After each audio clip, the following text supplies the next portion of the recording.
Olá, pessoal. Eu vim aqui trazer algumas questões que me trouxeram por e-mail, né, que tiveram dúvidas aí de vocês. Então, eu vou gravar esse vídeo aqui, né? Vamos falar sobre as questões 15 e sobre a questão 10 também do ED. E em seguida, aqui nesse vídeo também, eu vou trazer um vídeo que eu trouxe de uma outra discussão, uma outra turma, né, da questão 13 e da questão 20, tá? Então, depois a gente vai ver a questão 13 e a questão 20, tá?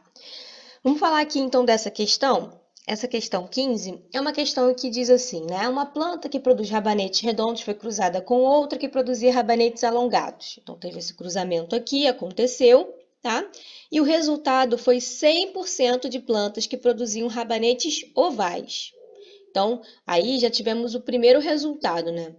Essa primeira coisa que a gente tem que observar aqui está aqui. Em um cruzamento, né? Em um fenótipo.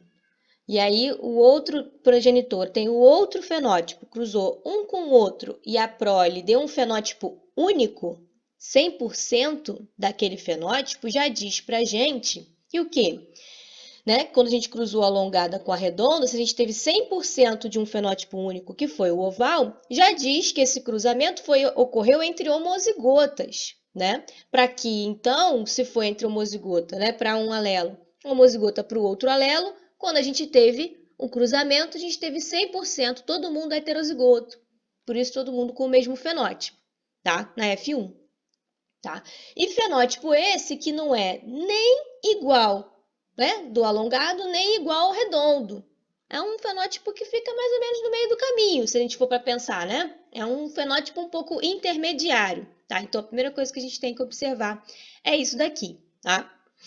Depois, né, o que aconteceu? Pegaram esses indivíduos, né, ovais da F1, cruzaram eles com eles mesmos, fizeram um entrecruzamento, então cruzou heterozigoto com heterozigoto para formar a nossa F2, tá? Então, formou a F2. Tivemos 30 redondos, 62 ovais e 34 alongados. Esses números não dizem tanta coisa para gente. O que diz é a proporção fenotípica. Qual que é a proporção fenotípica da F2? Isso que é importante a gente trazer. Para várias questões a gente teve que fazer isso, né? A gente falou da questão das abóboras, foi a mesma coisa, né? Ver qual é a proporção fenotípica, tá? Para fazer isso, tem que fazer a razão, né? E a razão é o quê? Dividir pelo menor número, né? Nesses valores aqui, a gente tem o 30, que é o menor deles. Se eu dividir 30 por 30, eu vou ter 1. E aí eu vou saber para cada um desse quantos ovais, para cada um desse aqui quantos alongados, né? E aí eu vou saber a proporção. Se vocês fizerem a razão, eu não fiz exatamente a conta, mas vocês vão ver que, né, a cada um redondo eu tive mais ou menos 2 do oval e 1 do alongado. Então eu tive uma proporção 1 para 2 para 1. Que proporção é essa, né? Vamos parar para pensar. Mas aí vem a pergunta: qual é o tipo de relação entre os alelos do gene que determinam a forma, né? Determinam a forma, né? Dos rabanetes produzidos por essa espécie de planta, né? Qual tipo de relação aí está falando? Já está dando uma dica aqui na pergunta, que é uma relação entre alelos do gene, tá? Nem precisava ter essa dica mais, né? Só ajuda vocês.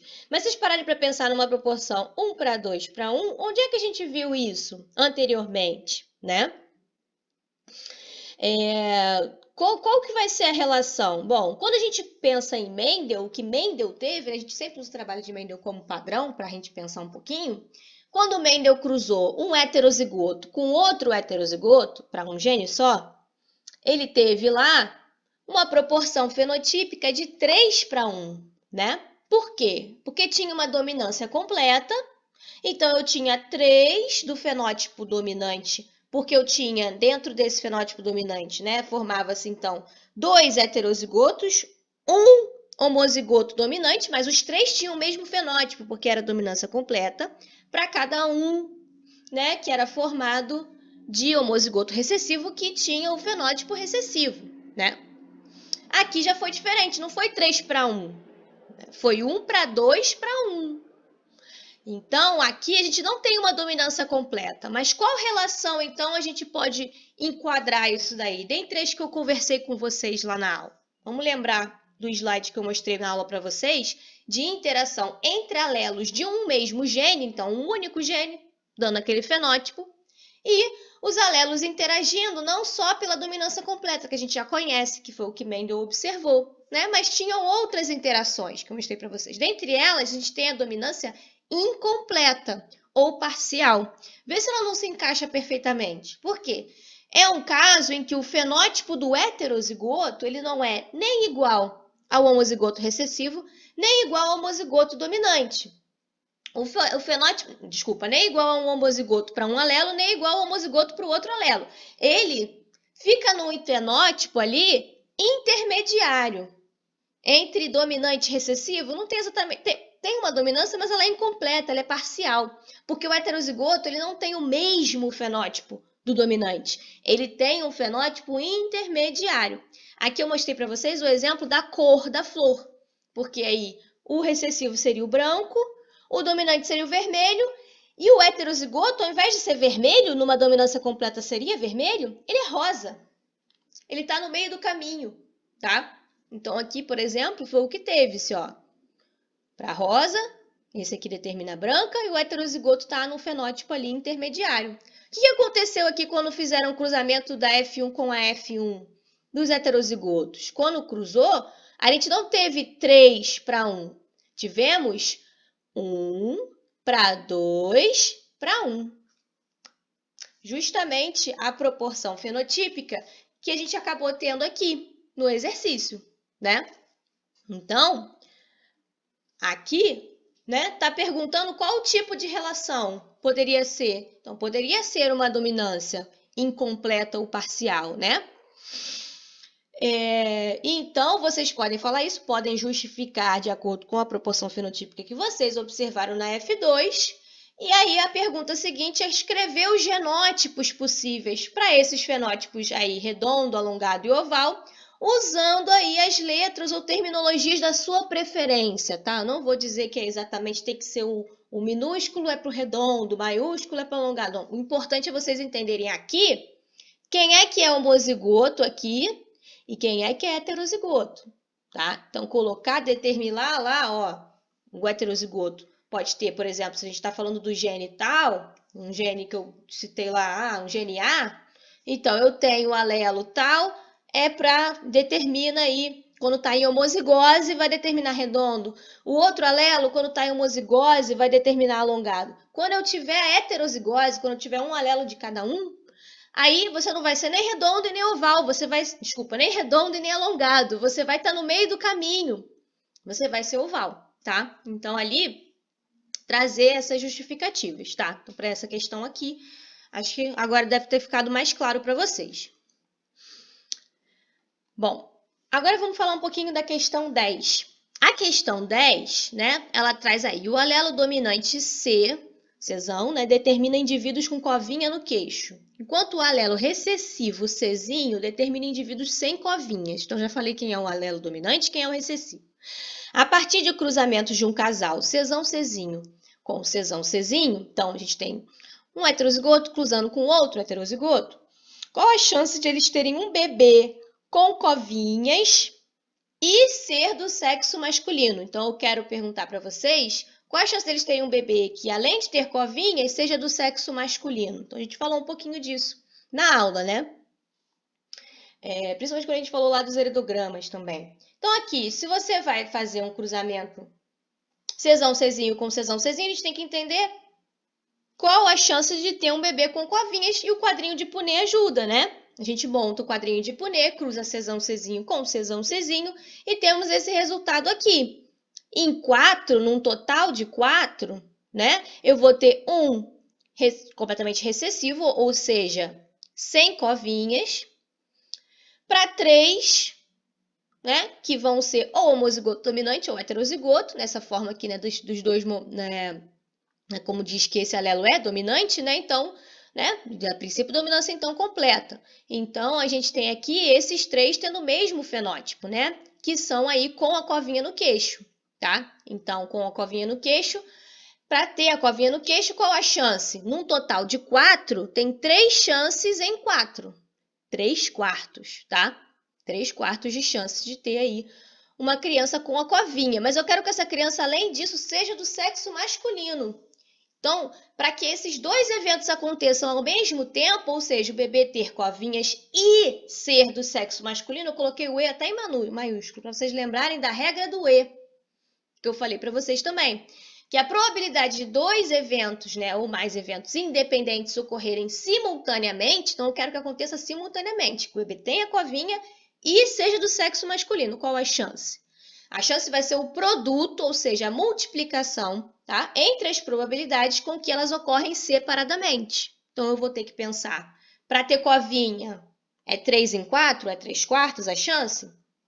Beleza, eu vou ter que multiplicar a probabilidade desse meu bebê ser cesão alguma coisa, né? Ter covinhas. Multiplicar isso pela probabilidade de nascer, então, do sexo masculino. E qualquer cruzamento, né, a probabilidade de ser do sexo masculino ou feminino é sempre de 50%, tá? Meio, 1/2, tá? Então, você vai ter que multiplicar, né, a chance de ser com covinhas com a chance de ser do sexo masculino, tá? E aí você vai ter o resultado, beleza? Bom, a questão 13 do ED3, a gente fala o seguinte, tá? Aqui eu estou trazendo o olho, né, humano, com rara exceção, né? Mas enfim, aqui eu estou trazendo os casos, né, em que um olho humano colorido é herdado como se um alelo dominante determinasse a cor marrom e o alelo recessivo determinasse a cor azul, tá? Então aqui estou trazendo uma situação em que a gente tem lá um gene em que um alelo dominante Bzão, né, indicava para marrom e o alelo recessivo Bzinho indica para a cor azul, tá? E aí a gente tem a capacidade de sentir o feniltiocarbamina, né, o PTC, que é um composto, né, que traz aí um sabor amargo, tá?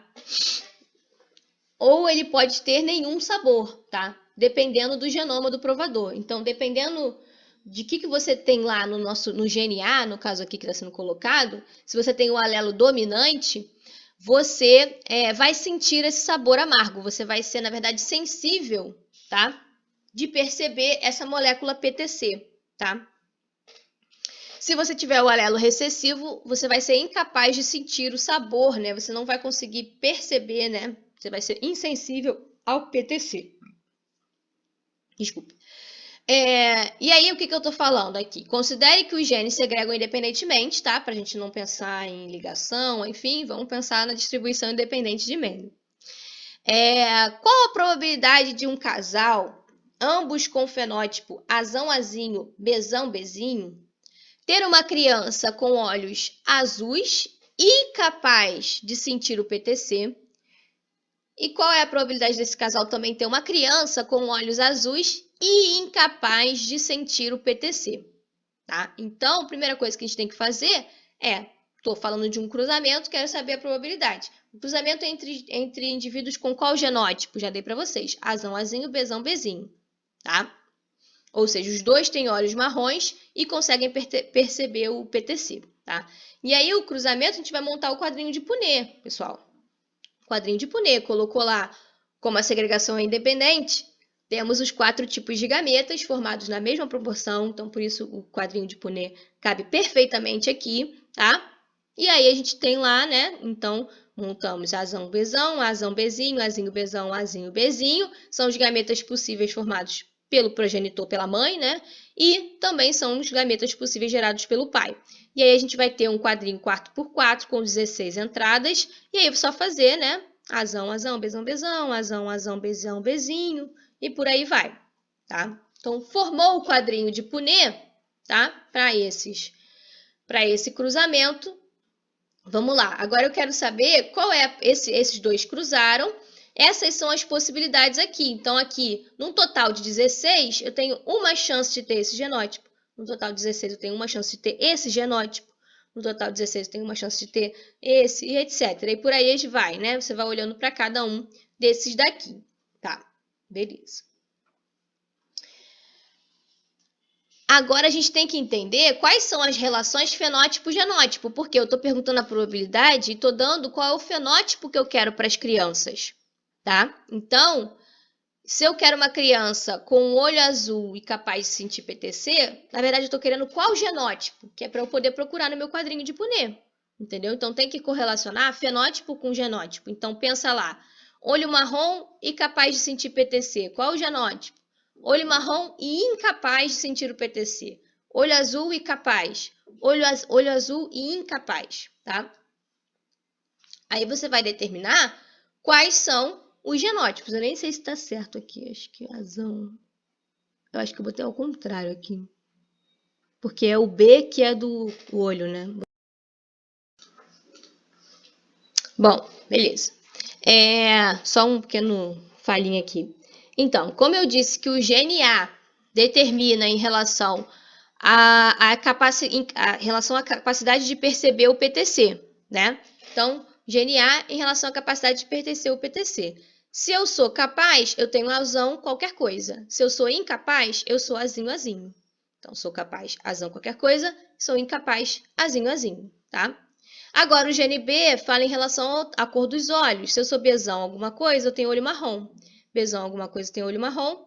Olho azul é Bzinho, Bzinho. Olho azul é Bzinho, Bzinho. Então, eu cheguei nos fenótipos possíveis e os genótipos, né? Aqui do lado. Tá? Então, tem que pensar o que ele está perguntando. Está perguntando qual a probabilidade de eu ter uma criança olho azul e capaz de sentir o PTC. Então, esse tipo de fenótipo aqui. Então, eu quero esse genótipo aqui. Azão, qualquer coisa, Bzinho, Bzinho. Procura lá no seu quadrinho quantos você vai ter desse daqui, tá? Ou você pode pensar justamente na proporção fenotípica lá de Mendel, que já vai te dar essa resposta. Mas você pode procurar aqui no quadrinho. Em que pontos eu tenho Bzinho, Bzinho, né? Quando eu tenho Bzinho aqui e Bzinho aqui. Então, beleza. Então, aqui, ó, por exemplo, eu tenho Azão, Azinho, Bzinho, Bzinho, 1. Aqui eu também tenho. Peraí.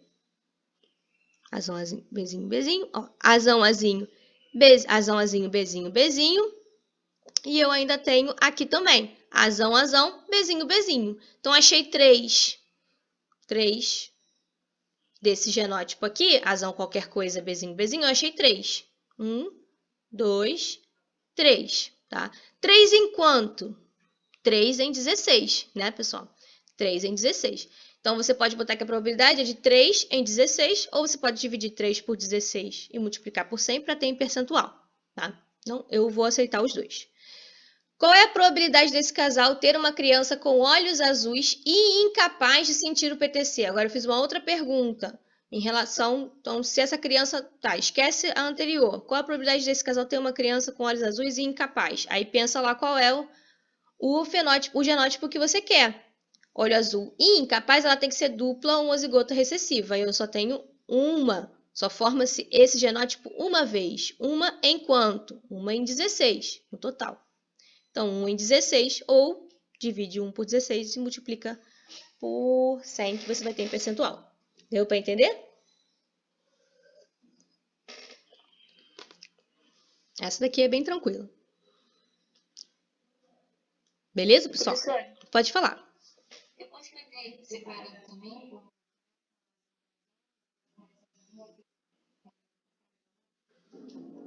Pode, pode. Porque, no caso, né, você vai ter aí 3 para 1, né? 3 quartos. E aí você vai ter, para ser Bzinho, Bzinho, vai ser 1 quarto, né? Não é isso? Aí você vai ter 3 em 16, né? Sim, dá no mesmo. Tá?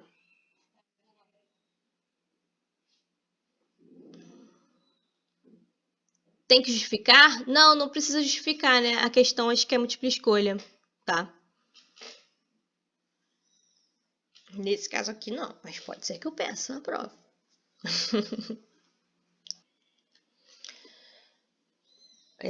Bom, agora a gente vai entrar numa questão que eu mudei lá o enunciado, tá? Eu mudei lá, mas depois a gente vai falar isso. A gente vai falar dessa questão aqui, que é a número 6. Vocês pediram para eu falar sobre a número 7 e a número 6. Só que eu esqueci de botar que a número 7, na verdade, a pergunta dela era correlacionada com a número 6. E eu mudei um pouco dessa pergunta também, tá? Eu melhorei um pouquinho ela. E aí eu coloquei a 6 agora como 6A e a 7 agora é 6B, lá no ED, tá? No ED4. Mas vamos falar um pouquinho dessa pergunta, dessa questão. Um cientista resolveu estudar dois genes representados por A e B. Tá? Então, aqui a gente tem o gene A e o gene B. Já digo que o gene A é responsável pela característica de cor do corpo do inseto que ele estava estudando. Então, a cor do corpo daquele inseto podia ser selvagem ou escura. E o gene A é que determinava isso. E o gene B falava e determinava em relação ao tamanho da asa do animal. Se ela fosse selvagem, um tamanho normal, um tamanho selvagem, que ele chamava de selvagem, né? Ou curta, tá? Ela podia ser selvagem ou curta. E isso era determinado pelo gene B. Esse cientista foi capaz de descobrir que cada um desses genes, então ele estudou esses genes em separado e descobriu que tinham dois alelos para esse gene, tá? E a interação entre esses alelos era uma dominância completa. Então, aí acontecia uma dominância completa. Então, o alelo azão determinava a cor selvagem e dominava sobre o alelo azinho, que determinava a cor escura. E, no caso do gene B, o alelo Bzão determinava a asa selvagem e dominava sobre o alelo Bzinho, que determinava a asa curta. Tá? Ele resolveu estudar, então, esses dois genes em conjunto, como fez o Mendel. Tá? Então, assim como o Mendel fez para a cor e forma das ervilhas, esse cientista resolveu fazer também para o cor do corpo e tamanho da asa. Tá? Então, ele estudou eles em conjunto. E aí ele foi o quê? Realizou um cruzamento entre díhíbridos, entre duplos heterozigotos para esses genes. Então, ele pegou um cara lá que era azão, azinho, bezão, bezinho, e cruzou com outro que era azão, azinho, bezão, bezinho, tá? O fenótipo do cara que fosse, né, azão, o fenótipo desse duplo heterozigoto, claramente ele teria então o fenótipo, né, dominante para as duas características. Os dois, né, esse cruzamento era entre indivíduos então de cor selvagem e asa selvagem. Então, um cruzando com o outro. Cheguei então, resultado foi esse aqui. Tá? O resultado foi esse. Ele viu lá o fenótipo cor do corpo selvagem e asa selvagem, 357 indivíduos. Cor selvagem, asa curta, 115. Cor escura e asa selvagem, 108. E corpo escuro, né, e asa curta, 343. Tá? Então, ele teve esses resultados aqui. E a primeira pergunta da questão 6, né, que agora eu botei como 6A, devemos dizer que esses dois genes A e B, eles estão ligados ou mostram distribuição independente? E digo para vocês justificarem a resposta, tá? Primeiro, vamos relembrar o que são genes ligados, tá?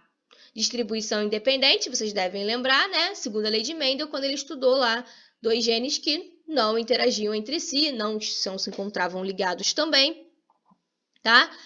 Então, vamos entender o que são esses genes, o que quer dizer, né, quando a gente está falando que dois genes estão ligados. Inclusive, tem essa pergunta no ED também, né? Então, o que o cara quis, né, com esse resultado? Ele queria chegar nesse resultado aqui de Mendel. Então, ele fez um cruzamento pensando lá em chegar no resultado que o Mendel teve para a cor e forma das ervilhas, né? Lisa, amarela, ele cruzou com uma outra lisa amarela também, dupla heterozigota, e teve esse resultado aqui, né? Montou-se um quadrinho de Punnett com 16 entradas, e ele teve uma proporção de 9 para 3 para 3 para 1, tá? Desses 4 fenótipos aqui. Lisa amarela, lisa rugosa, verde lisa e verde rugosa, tá? Mas, bom, era isso que ele pensou em ter. Se fosse uma distribuição independente, daria isso aqui, mas isso aqui foi o que ele teve. E agora a gente tem que ver se está ligado ou se é uma distribuição independente. O que quer dizer que os genes estão ligados, hein? Quando a gente fala que genes estão ligados, quer dizer o quê? Tá? Quer dizer, a gente chama, né? Fala que os genes estão ligados um ao outro quando eles estão no mesmo cromossomo. Então, de fato, portanto, efetivamente ligados na mesma molécula de DNA. Então, se eu tenho uma molécula de DNA, né, que forma um cromossomo é uma molécula única de DNA, bem grande, bem grande, que se encontra ali associada com várias proteínas para sua compactação, né, formando a cromatina e depois na supercompactação formando o cromossomo. Mas de fato é uma molécula grande de DNA, né? Cada um cromossomo. Aí a gente tem um outro cromossomo, é uma outra molécula de DNA muito grande. Quando a gente está estudando os genes, né, dois genes que estão em cromossomos distintos, que foi o que o Mendel estudou, a distribuição deles ocorria de forma independente. Tá? A distribuição, então, dos alelos desses dois genes ocorria de forma independente, porque eles estavam em cromossomos diferentes. Mas quando dois genes estão no mesmo cromossomo, aí a distribuição já não acontecia da forma como Mendel observou. Tá? Então, justamente é isso que a gente chama. Quando os genes estão no mesmo cromossomo, a gente chama eles de genes ligados. Estão, de fato, na mesma molécula de DNA, tá? E o que isso quer dizer, né? Os genes estarem ligados, né? Que foi uma das perguntas aí do ED. Além do fato de eles estarem, então, no mesmo cromossomo, o que isso vai... Qual a consequência disso, né? A consequência é que os genes que estão ligados, eles tendem a ser herdados juntos, tá? Então, se eu tenho um alelo azinho, né, naquele cromossomo, e um pouco numa outra região, eu tenho meu gene B com o alelo Bzinho, por exemplo, esse alelo Azinho e o alelo Bzinho, eles vão tender a ser herdados juntos, tá? Ser herdados juntos, né?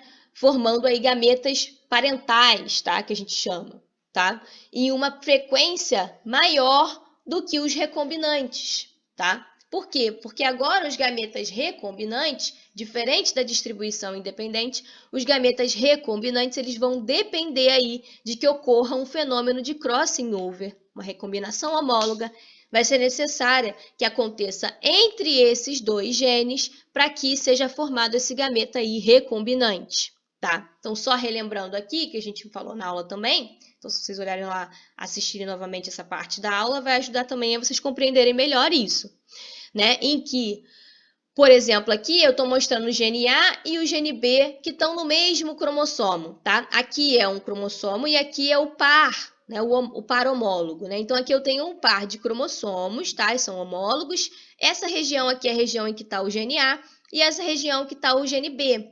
Esse indivíduo aqui, ele apresenta os alelos Azão num cromossomo e Azinho no outro. E o alelo Bzão também nesse cromossomo, em conjunto aqui, então, ligado nesse alelo Azão aqui. E no outro cromossomo, o alelo Bzinho, que está ligado nesse outro alelo Azinho aqui, tá? Então, esse indivíduo tem esse genótipo, né? Azão, Azinho, Bzão, Bzinho, e sendo o gene A ligado ao gene B, tá? Quando esse indivíduo for formar os seus gametas, portanto, vamos supor, né? Aí o cruzamento vai acontecer desse indivíduo com outro indivíduo desse tipo, por exemplo, como é o caso ali, né, da pergunta. E aí eu vou formar gametas para formar, então, a minha prole F2, né, desse cruzamento. Como é que vai ser a formação desses gametas? Se fosse uma distribuição independente e eles não tivessem no mesmo cromossomo, essa distribuição, né, a gente poderia formar tanto gametas Azão, Bzão, Azão, Bzinho, Azinho, Bzão e Azinho, Bzinho, formar os 4 tipos de gameta na mesma frequência. Agora, quando os genes estão ligados, tem uma dificuldade aí maior, porque para formar, não vai ser formado na mesma frequência, porque eu vou depender que aconteça o quê? O crossing over, tá? Para formar os meus gametas recombinantes. Então, vejam aqui. Esse cromossomo duplicou, tá? Fez a duplicação dele só, agora está com 2 cromátides cada um. E aí, na meiose 1, durante a prófase 1, ocorre o crossing over. Ó, aqui, por exemplo, aconteceu um crossing over aqui, um evento entre a região do gene A e a região do gene B. Uma troca, uma permuta gênica entre esse cromossomo e o homólogo a ele, tá? E aí eu resultei, então, em cromátides, né, que vão apresentar. Então, eu vou ter cromátides aqui, cada uma delas vai formar um gameta, né? Então, eu vou ter uma cromátide, eu vou ter um gameta, desculpe, com os alelos Azão, Bzão, vou ter outro gameta com o alelo Azinho, Bzinho, esses são os parentais, porque são aqueles que não aconteceu um evento de crossing over, tá? Mas com o crossing over acontecendo, aí eu consigo formar os meus gametas recombinantes, tá? Azão Bzinho e Azinho Bzão, porque aconteceu uma troca aqui, tá? Então, vamos lá. Se não acontecer nenhum crossing over entre A e B, eu só vou formar gameta parental. Se acontecer trocas, né, crossing overs entre o A e o B, aí sim eu consigo formar os meus gametas recombinantes, tá? Mas vejam que, como depende desse fenômeno, a frequência com que isso vai acontecer, né, é que vai determinar aí se vai ter bastante desse gameta recombinante ou não, tá? Qual é a frequência que vai acontecer os crossing overs? Isso vai depender muito. Isso vai depender se esses genes estão no mesmo cromossomo, mas estão pertinho um do outro. Se estiverem muito pertinho um do outro, a região em que tem que acontecer o crossing over para ter, então, o gameta recombinante é muito pequena. Então, a gente vai ter uma frequência ainda menor de gametas recombinantes, tá? Quando eles estão no mesmo cromossomo, mais distantes um do outro, aí eles estão aí fracamente ligados, né? Eles estão ligados, mas com uma ligação mais fraca, porque a probabilidade, quando eles estão distantes um do outro, a probabilidade é muito maior de acontecer um crossing over em todas essas regiões aqui, pode acontecer para gerar aí o gameta recombinante. Então, eles podem estar mais fortemente ligados ou mais fracamente ligados. Mas o fato é que o fato deles estarem ligados, estarem no mesmo cromossomo, já traz aí uma frequência menor desses gametas recombinantes, porque depende da recombinação homóloga, tá? Isso que eu preciso que vocês saibam. E eu dei esse exemplo aqui durante a aula também, em que eu falei como que se descobriu os genes ligados, né? Estudando os cruzamentos mesmo, tá? Assim como esse cara, esse cientista, né, na questão está fazendo, foi feito aqui, por exemplo, para a cor da flor e forma do pólen, tá? Então, mesma coisa, cruzamento de híbridos, tá? Aqui dos duplos heterozigotos, tá? Vejam que a geração parental tinha, então, flor branca e grão de pólen redondo, tá? Curto. E o outro, né, o indivíduo tinha a flor vermelha e o grão de pólen longo. Aí eu cruzei, tive os meus heterozigotos e esses heterozigotos que receberam o quê? O alelo Rzão ligado no Lzão e o alelo Rzinho ligado no Lzinho. Quando eles formaram os seus gametas, né, e cruzaram e tiveram a F2, a tendência foi maior de transferir lá os gametas Rzão, Lzão e Rzinho, Lzinho, formando o quê? Os fenótipos, uma proporção maior dos fenótipos parentais, tá? Como assim fenótipo parental? Veja que ele é idêntico ao parental aqui, ó. Né? O vermelho junto com o pólen longo, branco junto com o pólen curto. Tá? Agora, aqueles que são recombinantes, que dependeriam aí, né, então, do alelo Rzinho vir em conjunto com o Lzão, aí esses daqui, que são fenótipo não parental, eles estiveram numa frequência menor do que era esperada, tá? Enquanto que os parentais apresentaram-se numa frequência maior do que era esperado, tá? Então, eu trouxe essa... A gente teve menos plantas, né, formadas por gametas recombinantes e mais plantas formadas por gametas parentais, tá? Aí, por isso que eu troquei a pergunta letra B, tá? Depois a gente vai falar dela. Vamos falar da letra A primeiro. Então, para a gente responder, né, se estão ligados ou não, ou se eles mostram uma disposição independente, é a mesma pergunta que a gente fez em relação às outras questões. Qual a proporção fenotípica da F2? Ela se enquadra na distribuição independente, né, do cruzamento de híbrido, 9 para 3 para 3 para 1, ou não se enquadra? Tá? Então, façam aí essa divisão, essa razão. Faz a razão aí pelo 101,8, por exemplo, né? E aí vocês vão ver que aqui ficou um desse fenótipo para um desse fenótipo aqui, tá? E a gente teve esse fenótipo aqui tendo aí, eu acho que, enfim, 3 e alguma coisa, e esse aqui também 3 e alguma coisa. Então, foi 3 para 1, para 1 para 3. Entendeu? Não foi o 9 para 3 para 3 para 1 que o Mendel observou, tá? Então, eles não se distribuíram de forma independente, tá? A distribuição desses genes não foi independente. Então, já falei que eram 2 genes, né? Cada um para uma característica, não interagem entre si, né? Cada um tem a sua característica. E, então, se eles não caíram na proporção 9 para 3 para 3 para 1, quer dizer, então, que eles estão ligados, tá? Então, para justificar isso, você vai justificar pela proporção fenotípica da F2 também. Fez a proporção, falou pela proporção fenotípica, ela não se encaixa na distribuição independente, tá? Então, eles estão ligados, de fato. E aí, a segunda pergunta, que eu mudei um pouquinho para ficar um pouco mais fácil de entender, eu perguntei então para vocês, indique quais os fenótipos, então desses fenótipos que a gente observou aqui, quais fenótipos são obtidos a partir de gametas parentais e quais são obtidos a partir de gametas recombinantes, tá? Como é que a gente vai responder isso? Se eles estão ligados, tem uma tendência maior de ter, né, como eu mostrei para vocês, de se formarem gametas parentais, tá? Então, se tem uma frequência maior de gametas parentais, isso vai se refletir, né, na minha frequência de indivíduos da F2, tá? Então, aqueles que eu tive uma frequência maior, que eu observei em maior quantidade na F2, que apareceu mais do que a gente esperava que aparecesse, né? Então, esses indivíduos é que foram formados a partir dos gametas parentais. E os fenótipos que tiveram aí uma proporção menor do que a esperada, né? Então, eles é que são, né, o fenótipo do tipo recombinante, tá? São fenótipos que foram obtidos a partir de gametas recombinantes, tá? Então, é só observar aqui no número de indivíduos mesmo. Então, a gente tem aqui esses indivíduos, corpo selvagem, asa selvagem, corpo escuro e asa escura, eles tiveram aí uma frequência muito maior, né? Se a gente esperava que fosse 9 para 3 para 3 para 1, nossa, esses daqui tiveram frequências maiores do que a gente esperava.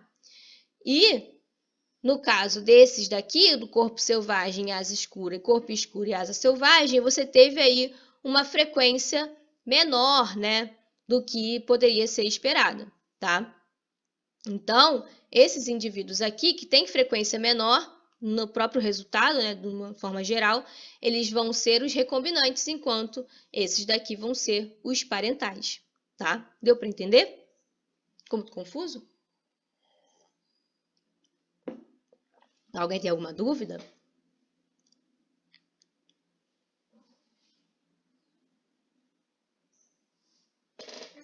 Sim, Laura.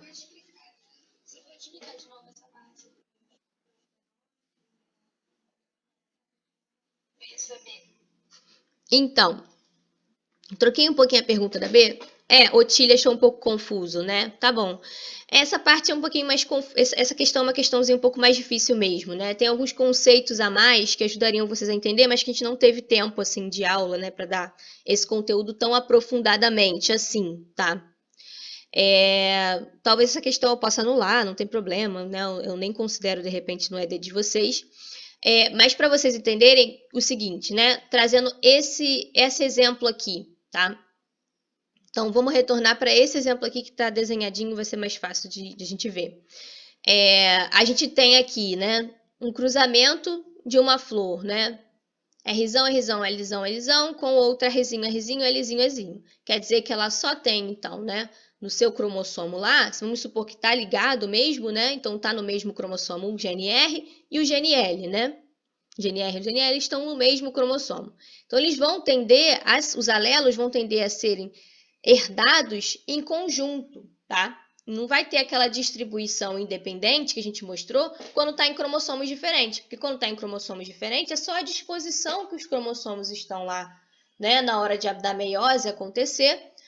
E essa disposição ela é aleatória, ela ocorre em igual frequência, tá? Então, eu mostrei lá para vocês isso quando eu falei de ligação gênica.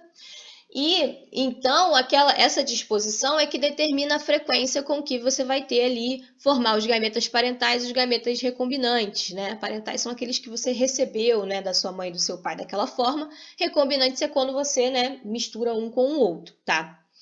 Mas nesse caso aqui é o mesmo cromossomo, tá dentro do mesmo cromossomo. Então, para ter o recombinante, eu preciso de recombinação homóloga.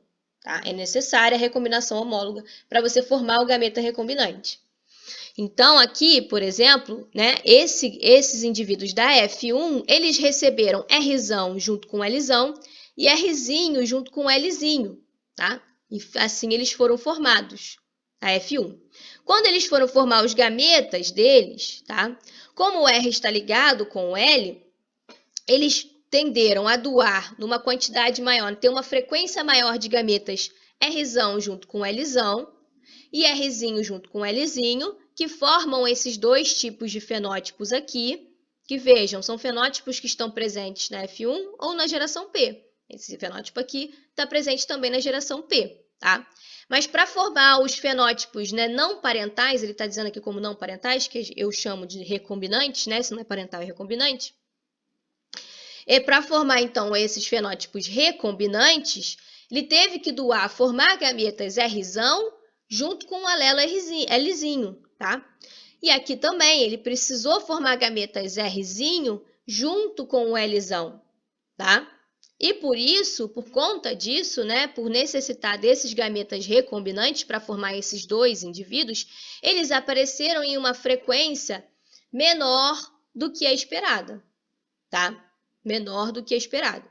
Então, os observados foi menor do que ele esperava se fosse uma segregação independente. Se fosse para ser 9 para 3 para 3 para 1, eu teria aí uma quantidade aí menor desse parental e uma quantidade menor desse parental aqui, e teria uma quantidade maior desses aqui, que são os recombinantes. Deu para entender, Laura, essa parte? Até aqui? Isso. Aí, na questão, você tem que procurar isso um pouco no resultado em si, tá? No resultado em si, né, quais são os mais frequentes, tá? Quais apareceram com uma frequência maior? Quais fenótipos estão mais frequentes, entendeu? Né? Quais fenótipos estão mais frequentes ali? O corpo selvagem e asa selvagem e o corpo escuro e asa escura estão mais frequentes, tá? Estão com uma frequência maior nesse resultado aqui da F2, tá? Isso quer dizer que para formar eles, né, você precisou dos gametas parentais, tá? Por isso que eles apareceram numa frequência maior. E os outros, né, fenótipos que tiveram uma frequência mais baixa nesse cruzamento, tá? Corpo selvagem com asa escura e corpo escuro com asa selvagem, tá? Aí eles tiveram um fenótipo aí. Para chegar nesse fenótipo, eles precisaram aí serem originados a partir de gametas recombinantes, tá? É isso que é a pergunta. Dentro desse resultado aí, quais foram os fenótipos que são obtidos de gametas parentais? Então, são aqueles mais frequentes. Os fenótipos obtidos a partir de gametas parentais são aqueles que foram mais frequentes nesse cruzamento. Corpo selvagem, asa selvagem, corpo escuro e asa escura, tá? Um com o outro, né? Corpo selvagem com asa selvagem, corpo escuro com asa escura. E para os fenótipos que foram obtidos a partir de gametas recombinantes são menos frequentes, tá? Eles têm o corpo selvagem e a asa curta, ou eles têm também aí o corpo escuro com a asa selvagem. Deu para entender agora? Ou ficou ainda confuso? Isso, em maior proporção. Isso. Proporção, frequência, né? Sim. Percentual maior, percentual menor, né?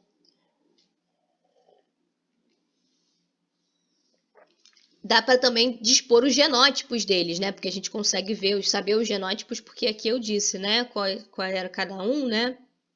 Azão, né? Determina corpo selvagem, Bzão, asa selvagem e tal. Dá para chegar também nos genótipos deles, se vocês quiserem colocar dentro da questão. Então, Camille, não pensa muito na proporção fenotípica aqui, nesse caso, tá?